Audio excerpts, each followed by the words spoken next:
So I think everybody is in, as far as I can see. So good afternoon, good morning, by the way, everyone. I would like to welcome all of you and special thanks to all our panelists. So it's really privileged to be here today with all of you. So I will start with short intro of myself. Actually, I'm Ayşe. I'm the facilitator today, one of the facilitators, and I'm a leadership development and health coach working in the field over the last 10 years. And I have been designing, delivering, and also assessing international and local coaching projects through collaboration with diverse stakeholders. I have been coaching and delivering coaching training since 2010. And currently, I'm working as honorary consultant coach at the University of Dundee while I'm starting up my business to empower small, medium enterprise leaders, CEOs, and managers for resilient leadership and employee well-being. And my specific interest is sustainability and well-being. And I will pass over to Stefan. So welcome everybody as well. I add to what Ayşe was just mentioning. So I'm the other facilitator. I'm coming from the other side of the fence. You know, the fireside chat today is talking about well-being in the SMEs setting. So I'm coming from the SME side of the equation. So I'm the founder and the CEO of two SMEs, one in Canada and one in the US. They're close by. I'm based in Montreal and it's in the northern United States, or northern New York state. We are based as also for the American company. Sits in the clean tech technology, in the clean tech business. I've also taught at the University of Sherbrooke for years, something like 17, 18 years, and been involved in boards of associations, professional associations, essentially in Canada for maybe 11, 12 years so far. So I'm really pleased to have you all here. We have an outstanding set of panelists today. And just before going further, I want to do some housekeeping things. So for those who have not noted, we are recording this session. So it will be also available for later use later on down the road. We also are in the same week as the 2020 Mental Health Day. As you might have noticed, it was last Saturday, so 2 days ago. This year, the theme was increased investment in mental health. So definitely we agree with that. Here we will be talking more of the SME side of the equation. We usually talk about bigger spectrum, bigger corporation, well-being in terms of workforce. Here we're really interested in seeing what SMEs, where are SMEs in this big equation. So, and we'll talk about that in the coming few minutes. So for those who are not panelists, we'll have, the chat will be open, so you'll be able to exchange at some point during the presentation, but anytime using the chat, questions or comments, the panelists will be invited to give their viewpoints on some questions, which you will see in the coming minutes. So I think that's it for now. We have a short agenda, and maybe just that will be including 3 main questions, and then we'll wrap up including a Q&A and some wind up at the end. So if everybody's ready, we can start. Maybe Ayşe, you wanted to give us some ideas, some general ideas on the well-being in the workplace. So I'll give you the microphone back. Okay, before that, I will ask our panelists to introduce themselves. Then we can go for the figures. Sorry, okay. Ayşe, I forgot to do that, and I will just complete. I will ask you one at a time since you are.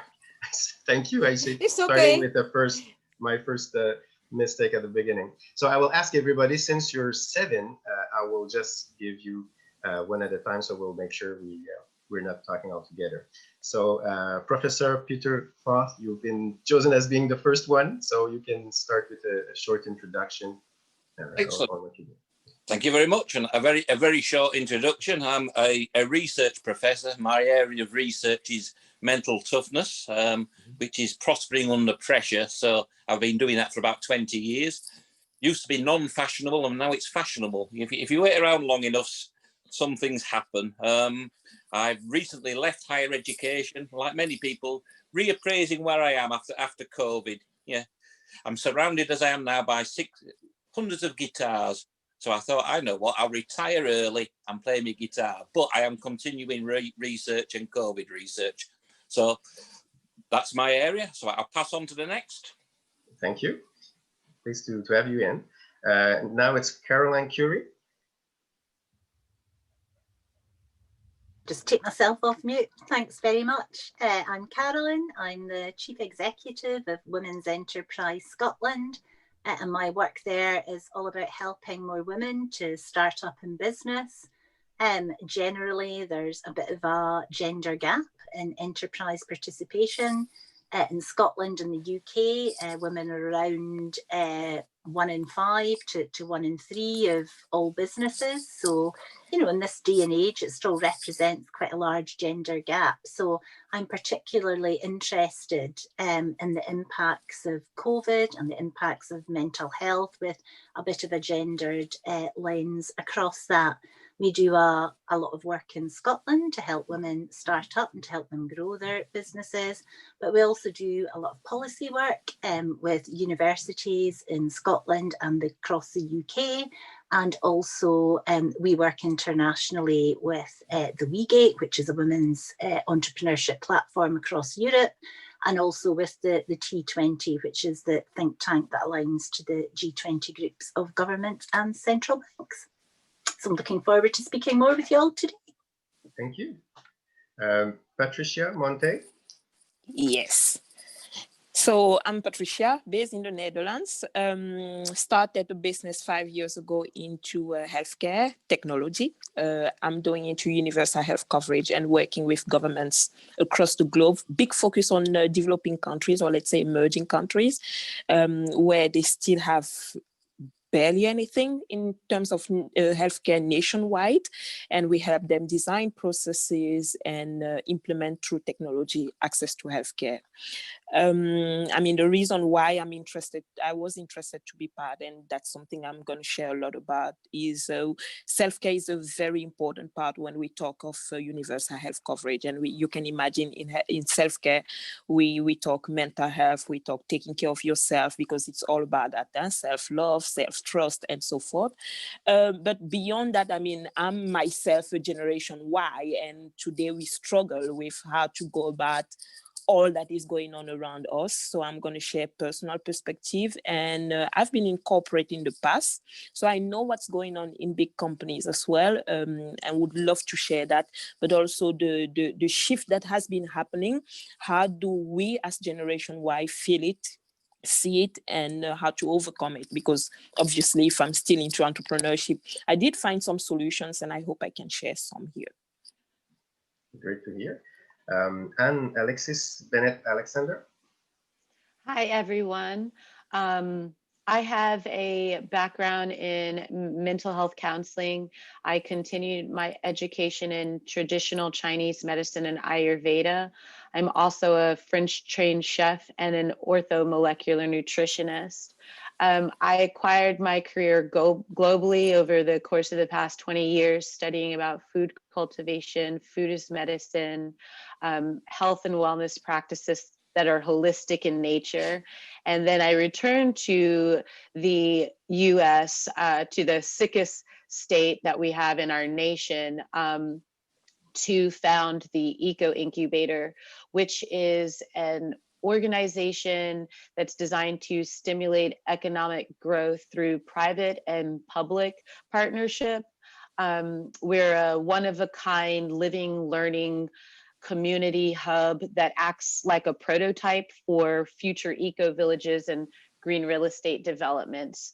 Our collaborators work on a modular scale, doing everything from boutique to commercial style ventures.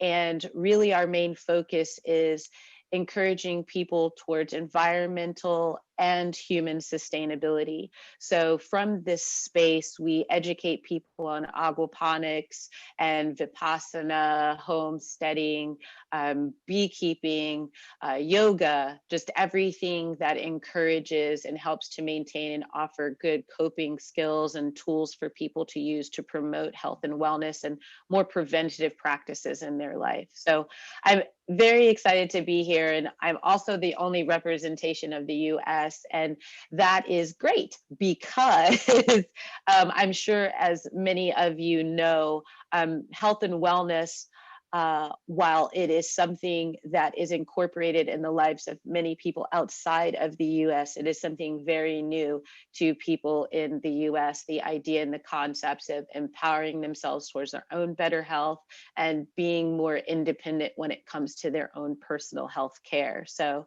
I'm excited to hear what everybody has to say and looking forward to share. Thank you. Tim Wright.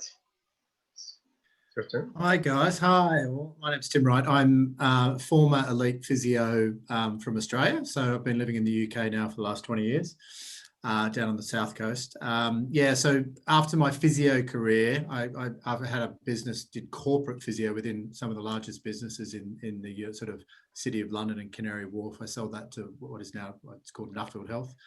I guess the last 15 years I've been specialising in both investing and working commercially within digital health and wellness. So I've got a portfolio of companies that I work within. One is around sort of heart rate variability and stress in the workplace, stress recovery, sleep and exercise. So that's a wearable. Part of the business was acquired by Garmin in the summer, but I'm now involved on our own proprietary product. I also work within an Australian business called Sisu Health Group. And the third one is a digital MSK or physio business that has AI behind it, so and machine learning. So very much spend my time working with the insurers and private companies, wellness businesses, and corporates directly. And I have done that for the last sort of 10 or 15 years. That's it from me. Great. Graham Thompson. Yeah, thanks, Steph. And my background is actually sport, mainly elite sport, has been for the last 25 years. So whilst mental health issues are not only obviously exclusive to sport, I've obviously seen a number of difficult issues and probably alluding to some of the things that Peter's no doubt researched, performing under pressure, particularly under public pressure as well, in a public environment. Since the start of the year, I've become a coach, mentor, and working with a number of businesses in the small to medium classification, and just understanding how they've had to alter their ways of thinking and their practices to take on board the issue of mental health and well-being, particularly as leaders, what it meant for them, and then also what it means for their organizations as well, obviously. So particularly interested in looking at impact upon themselves as leaders, this expectation that they should be absolutely, have every answer to every question. Well, quite frankly, the world is struggling for answers right now and doing its best because we're in unprecedented times. So, that's a pressure in itself, and the anxiety that brings. So really, probably from a sporting angle and what I'm doing at the moment, very interested in the impact on people and impact on relationships, and what does that mean for everyone's mental health at this time. Another key thing for me is whenever I worked with an athlete, I couldn't just talk to them about their competition results or their performance, their training times. It needed to be the whole person.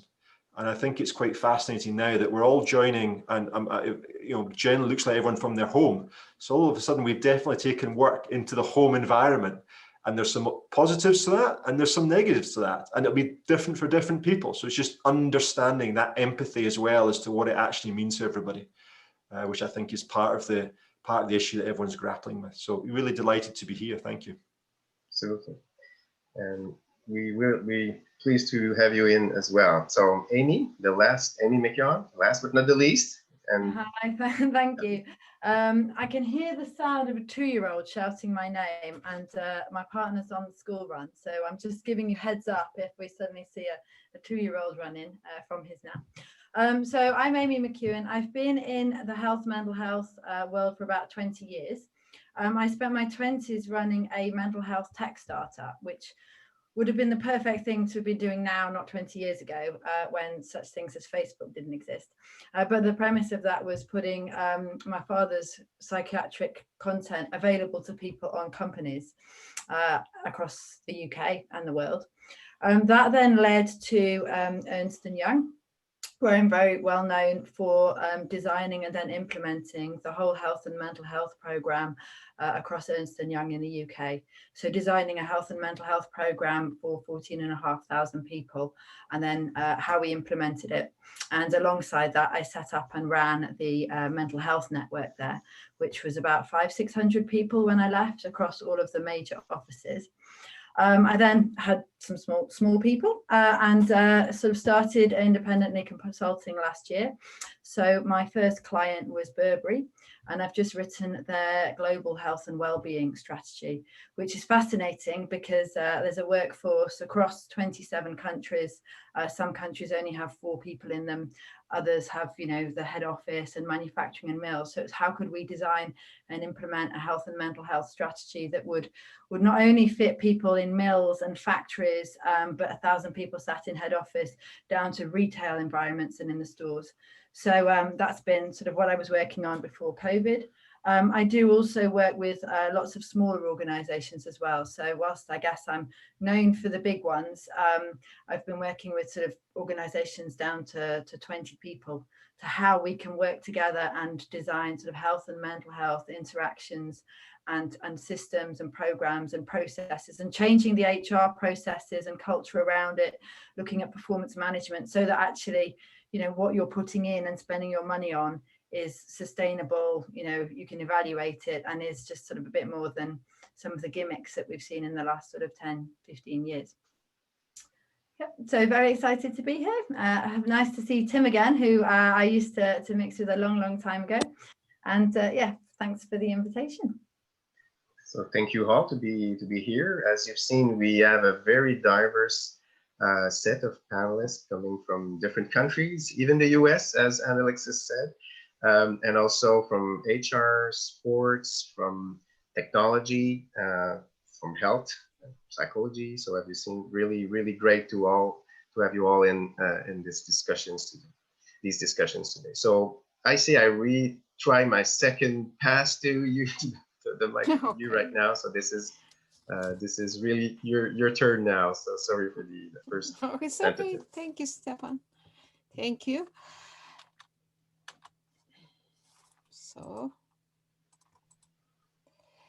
So I will just share some statistics and figures before COVID-19 and after COVID-19 about workplace mental well-being, but these are just some samples, I will say, not all studies. In 2018, Gallup just shared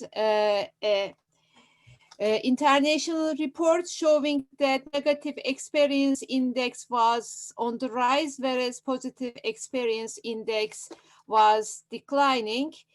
For example, 4 in 10 people experience a lot of worry or stress. And one of the domains of workplace mental well-being, workplace loneliness, was also on the rise. For example, 67 of mid-aged professionals were feeling lonely, and it was 55% for the young people. And workplace stress, another domain, was also high internationally, as we can see from the figures, especially in United States and United Kingdom and Germany. And for example, 1/3 of the small medium enterprise leaders in UK reported poor mental well-being, and 74% of the UK employees were overwhelmed, and almost over 100,000 days were lost due to sick leave, stress, depression, anxiety, and that led to almost a cost of 43 billion. And actually, this week we may say that are international because cost to the global economy is almost 1 trillion United States dollars. But these were just before COVID-19. And now recent research, of course, there is more risk coming, but these are the recent research showing that, for example, in the UK, business owners are highly stressed or feel anxiety, and also small to medium enterprises feeling more stressed than usual. That is 89%, and 78% stating a poorer mental health condition. It is similar in Australia. Almost 66 of small businesses feel COVID-19 has impacted their mental well-being. And if we just move to the international figures, this is the first, I think, study showing that international mental health is on the decline among employees and managers, as we can see from these figures. So I just wanted to draw a general picture before moving to our panel discussion. Now the floor is our experts. So let's start our panel discussion. So yes, we will start with the first question. In fact, I will ask you a couple of questions, and I say we'll add to that as well. Maybe plus or minus 2 minutes for each question per panelist. It will not be like what I did previously, so you will be invited to, in fact, who would like to be first can be first. That will not be as I did before.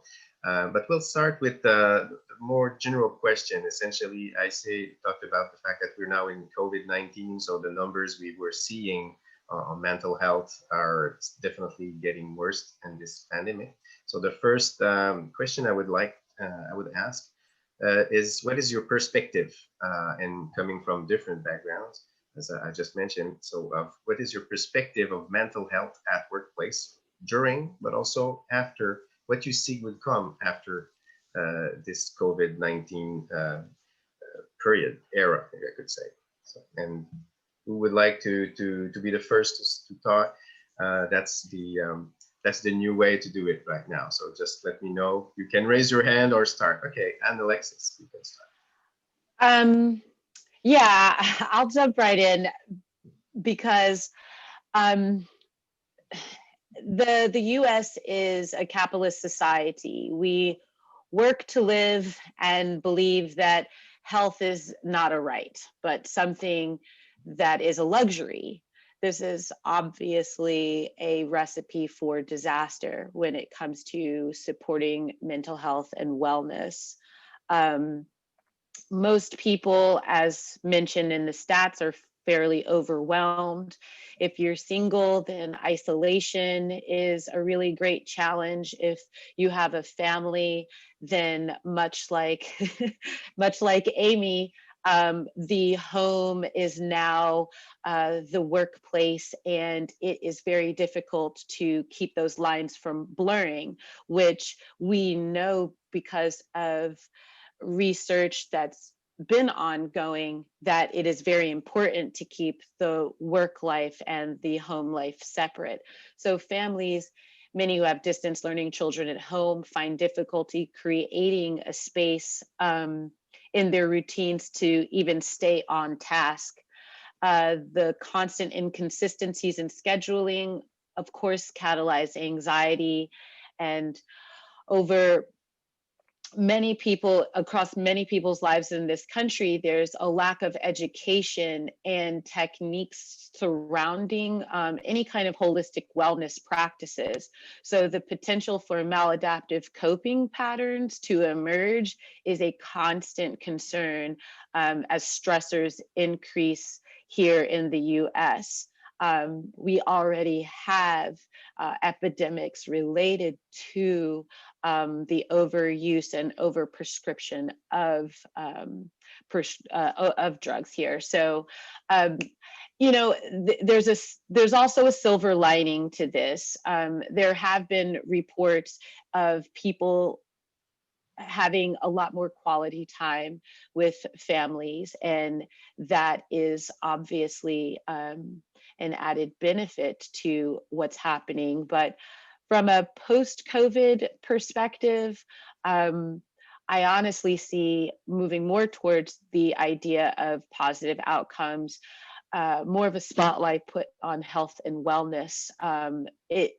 The incidence of COVID makes a very strong case for places within businesses to associate with best practices and wellness.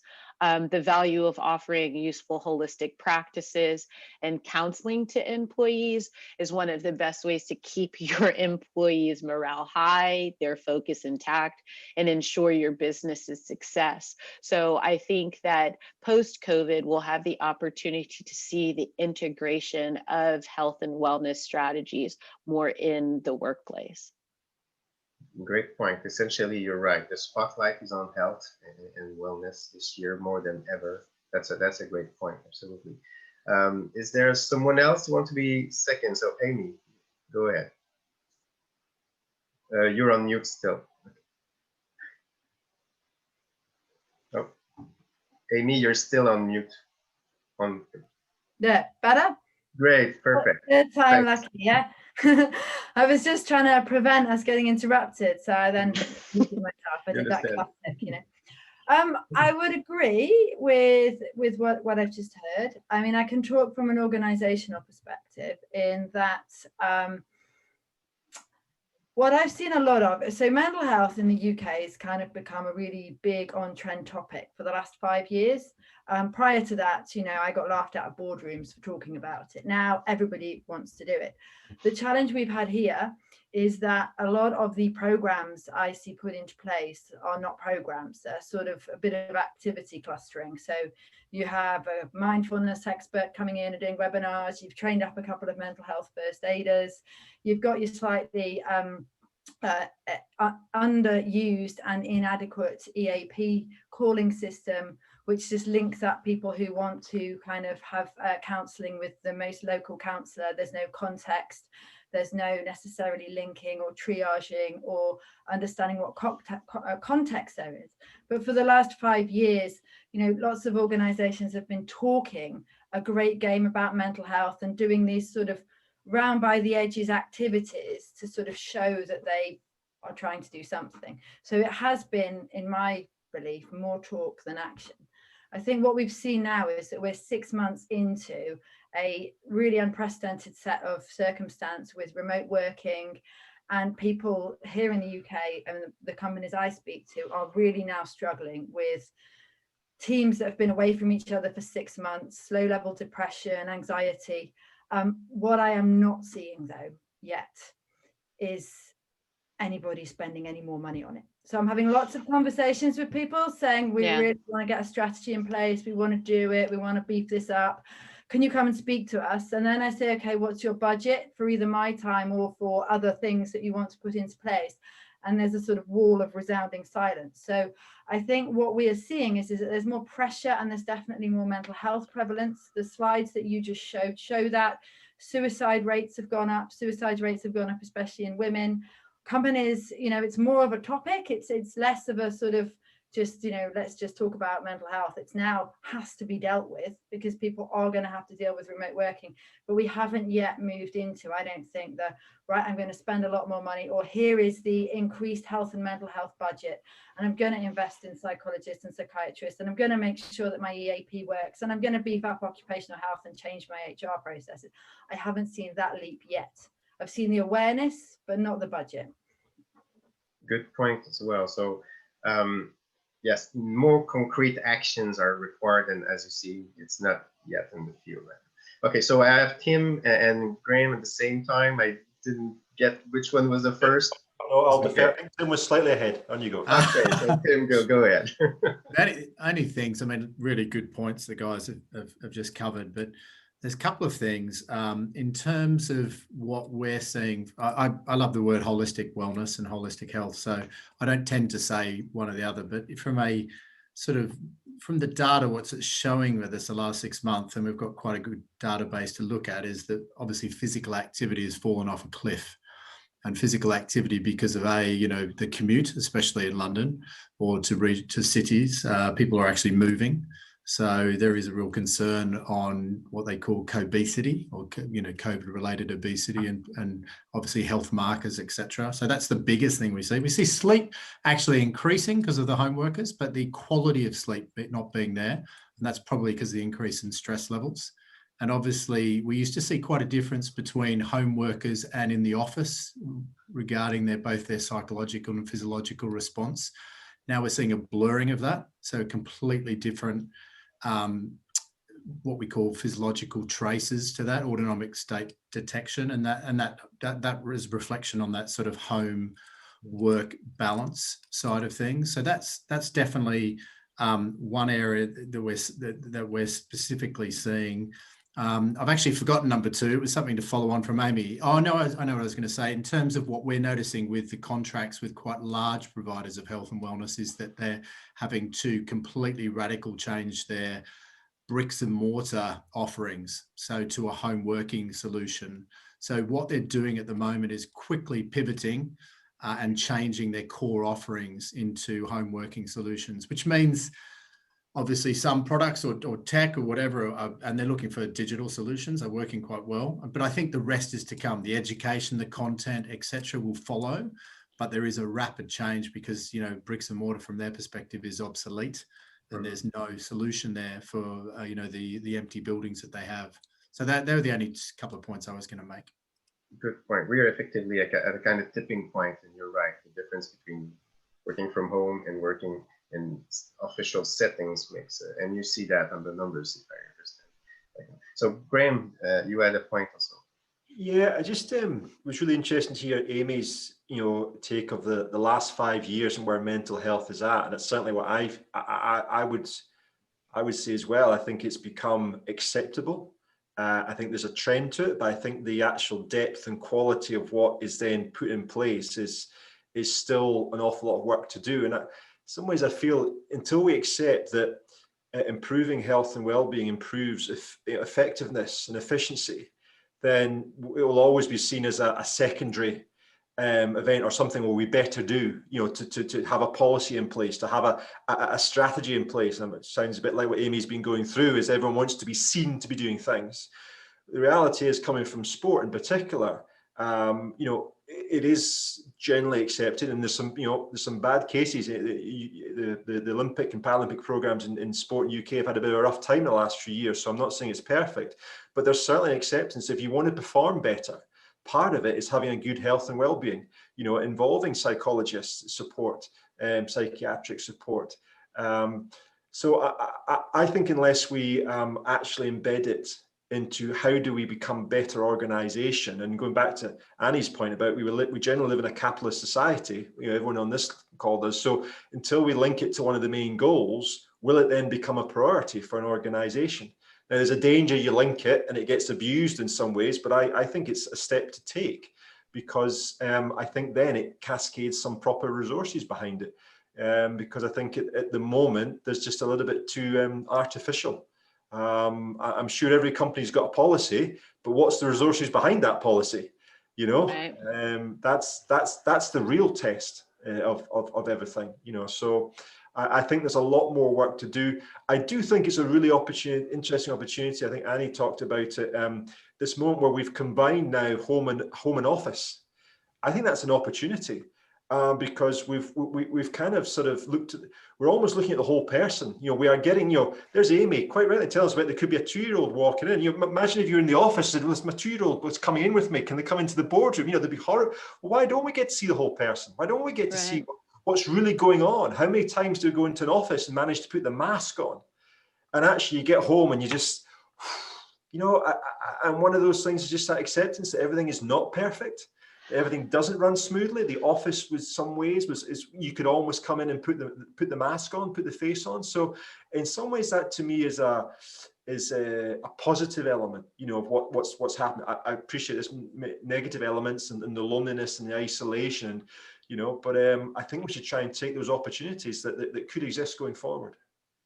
There's been, while I haven't seen statistics gathered about this yet, I've definitely noticed a trend online of how people represent themselves professionally now, and people discussing stories about how they used to have these photos that showed that they were in their suit and tie, and that meant that they were somehow professional, but they're actually changing their photos, and their photos look much more commonplace, like this is me in my everyday activity kind of selfie, and they're saying, I'm a mother and I'm ready to work. And because I'm not wearing a suit doesn't mean that what's in my head still isn't here.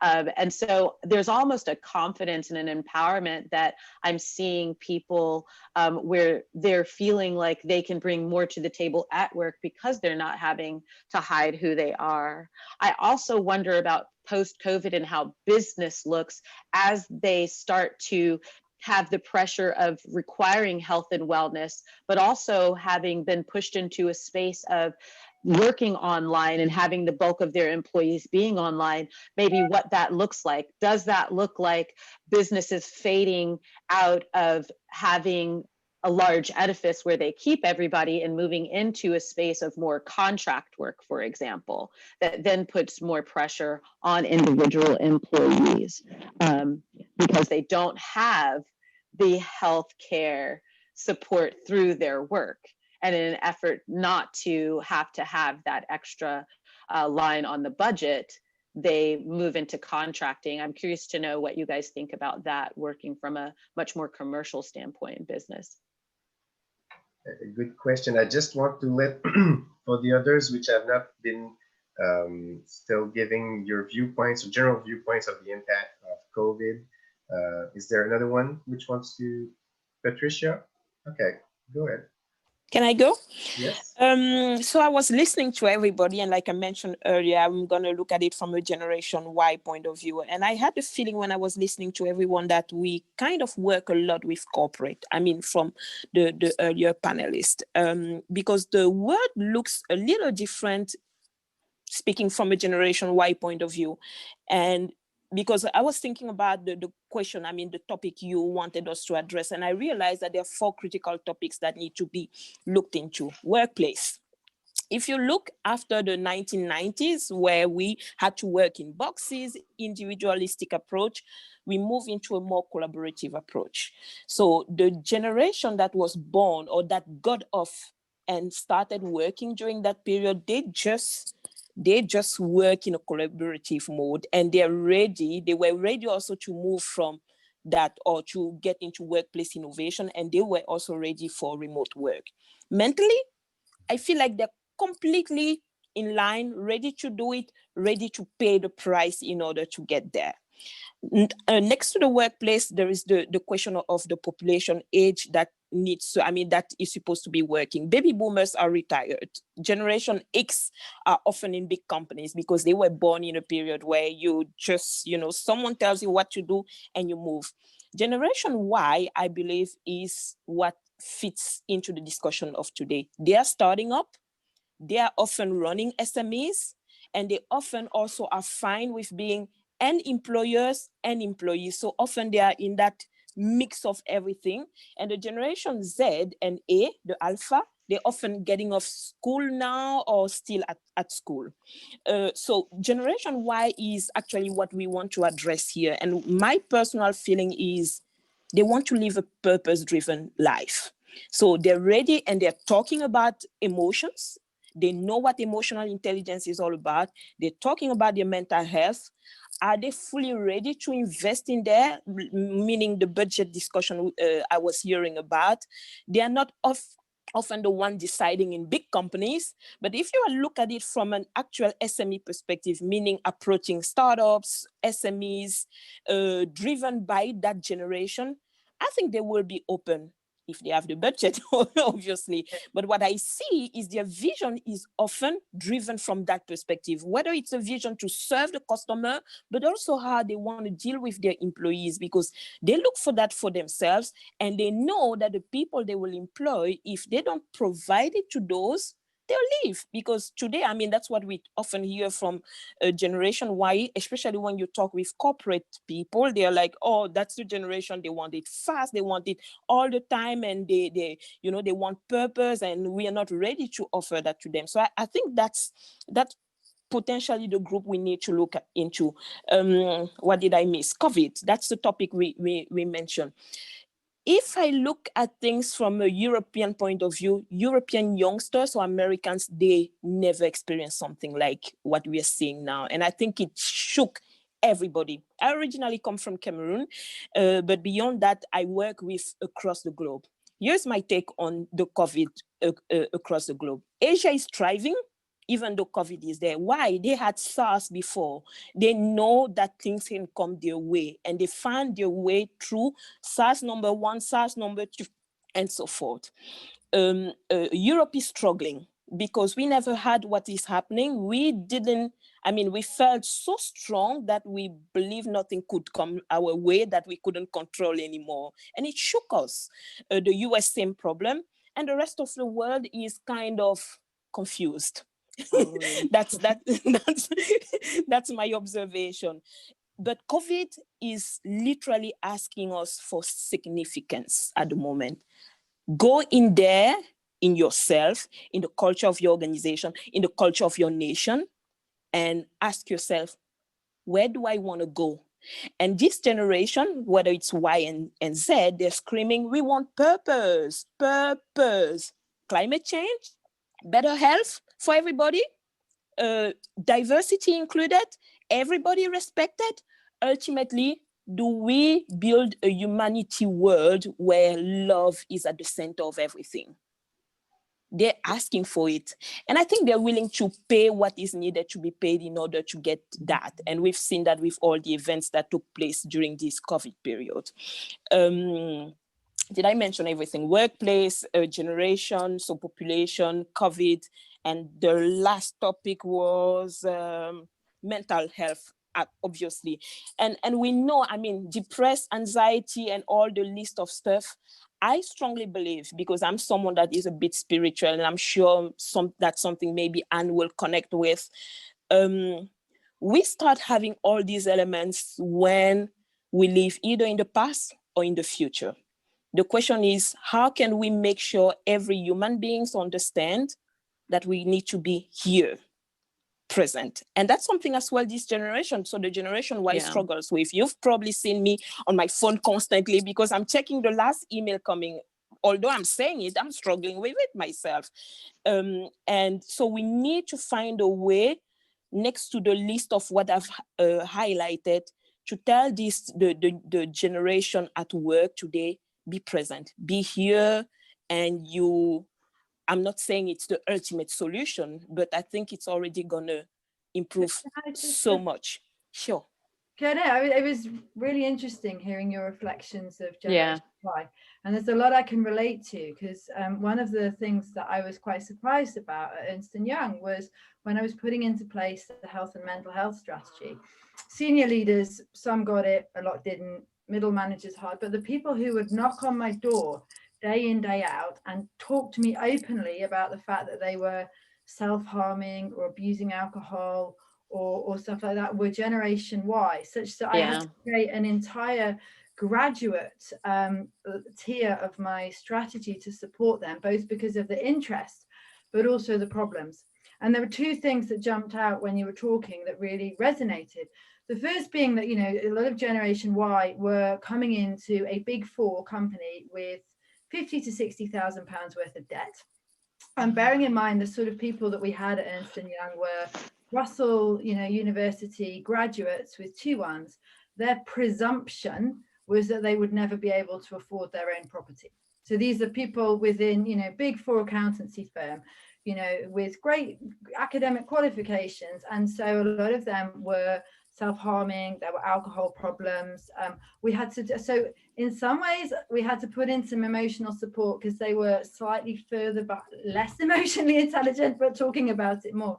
But secondly, they were expecting more from us as an employer, because they were living, a lot of them, in houses and shared accommodation. And you saw this over COVID. What they wanted from the workplace was more of a family feel and support than the senior leaders, because actually, if you're living in a shared flat where, the only personal space you've got is your bedroom and a shared kitchen, you require more from the employer. And the final thing was about your SMEs. turning around a large corporate is like trying to turn around an oil tanker. I think the future of health and mental health is the SMEs who can get the money with the right leader, with the right CEO, and they can be the ones showing what works for then corporates to then do. Thanks. So I will. I had Peter, which wanted to talk. I don't know, Peter. You're still there? Yeah. Okay. I'm still here. Yeah. Go ahead. I've just been chasing a fly around my room. It's like the vice president's debate. A fly keeps chasing me around the room, so that's why I do. So yeah, lots of interesting points, lots of diversity and differences. So if I take it very briefly, I'm aware of the time. From my job as a researcher is just that. The downside with research is it takes 2 years to come out through the system. The good side is I've been reviewing papers, so I know what's coming out of the system. It's just going to be 2023 by the time you see it. And some things which haven't been said, which I can add into the mix and then retire, is when looking at the impacts of COVID on people, it's very, very variable.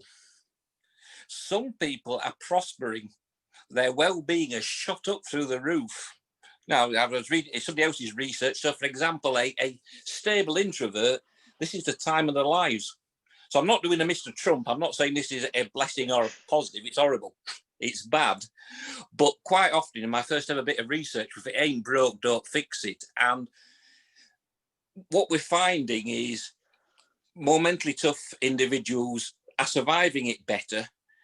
And yeah, the second and final point I'd like to make at this stage is working in my area. Yeah, some of my work gets hijacked. You know, there's 90 odd peer-reviewed papers, so I know what I've said. But when you talk about mental toughness, it sounds like macho and hanging in there. What you find is under pressure like this, unrelenting pressure, the tough get tougher and the sensitive get more sensitive.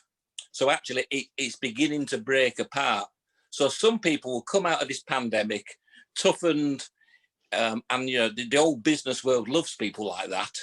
The sensitive people are getting more sensitive. There's a bigger and bigger gap appearing. So looking to the future, there's many people who need extreme help, Right? and others are almost indestructible after going through this first. And they are separate because we've been tracking them for 6 months. So the tough have got tougher, the sensitive have got more sensitive, and the sensitive people are the ones we're working with because they're in a sea of bad. And yeah, so it's targeting the intervention. So I take the point about money and resource behind it. So what we do, whether it's students or wider than that, is target a particular group. So those are the 2 points I'd like to make. So I will. That's it. Thank you very much. Great insights, Peter. Is there someone else which want to add on this first item?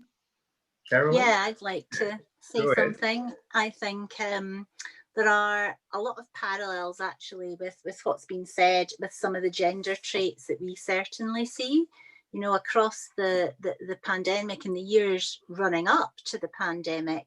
The growth in self-employment has largely been driven by women, and often that's a case of women who are electing to leave the workplace for a variety of reasons, some of them due to a lack of flexible working, but many also due to a lack of motivation, you know, down to that point about purpose.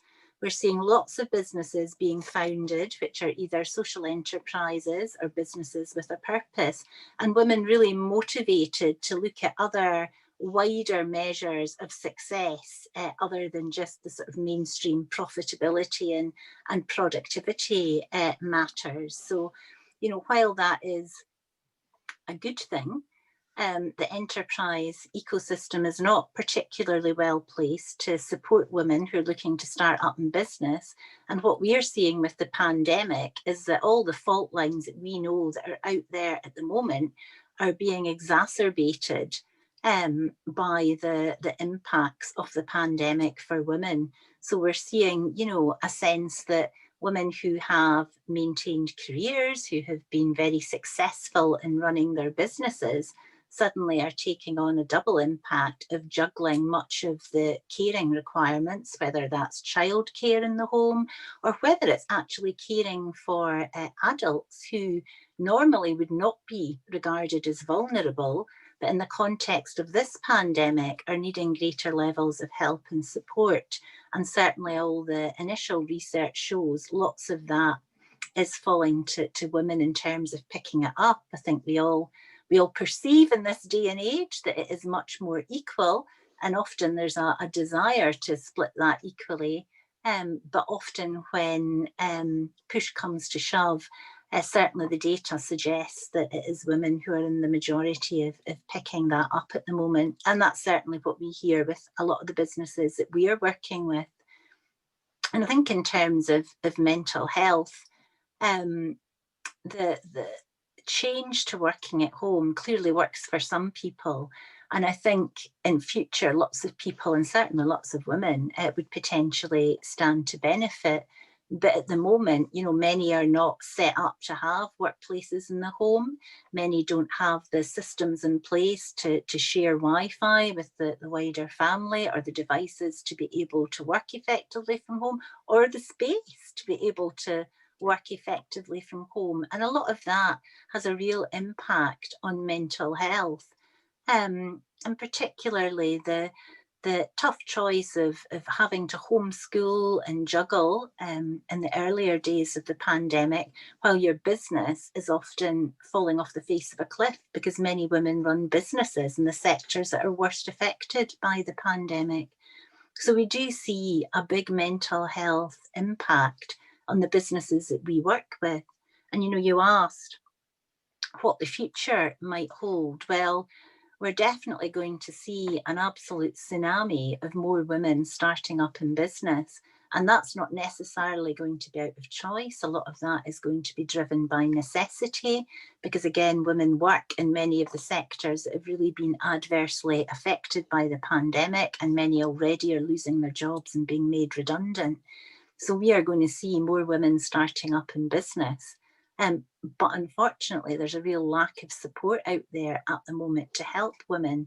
So there are going to be, I think, a lot of difficult times ahead, and a real need to have mental health and mental health support front and foremost if we as a nation are actually going to kickstart our economy and get our productivity moving again. I think mental health and well-being in the workplace is a really vital role to play within that. Really good point. So SMEs are really, in fact, women are more represented in SMEs and leader roles in SMEs than in big corporation indeed. And as you said, it will just grow. So definitely we need to help and come with tools, and definitely it's an important topic that will just become more important with time. So is there anyone else which wants to add? Aisy, you want to add something? Thank you. Very shortly. Go ahead. In alignment with what Caroline said, there is research showing that the stress and anxiety among female entrepreneurs are on the sharp increase, and there is need for support. So that is very important. I agree, and I would like to share my screen again in just about few points about this one. For example, we say that yes, young people are ready, but actually on the other hand, I believe that we need to create self-awareness about what is mental health and how we can improve, because there aren't many research, but a research shows that only 30% of small businesses worry about the impact of the pandemic on the mental well-being of their employees in the UK. So maybe starting point is creating self-awareness, understanding what they understand from mental health. And the other one is in alignment with what Amy said. It's usual, Amy and Graham mentioned, it's about mostly about talk and activities, because it is also a research showing that common offerings, which is only 57% of the business in US, for example, is about flexible schedule, regular advice, access to professional counseling, increased pay time off, adjusted employee goals, virtual social community events. So this is, as our experts mentioned, they are not policies or they are not concrete long-term actions. So thank you very much. I just wanted to add some statistics in alignment with discussion, and maybe we can combine the question 2 and 3. Stefan, what do you think? Absolutely, I think it's a good idea. Anyway, what you just presented is a good starter for the second question, and I will do it differently. So it's not necessarily everybody that needs to talk. It's just if you want to add, because some of you have already responded to the second question. Essentially, it's related to what kind of solution you see so far, and not only the final solution, but what you have seen that has worked or has not worked. Essentially, what kind of solution went good and went on the wrong direction, and just to get your feedback on those questions. Indeed. So what was highlighted before on the COVID and the impact on well-being. So solutions to that, to the very sector or context you've highlighted. So which one of you, Amy, you wanted to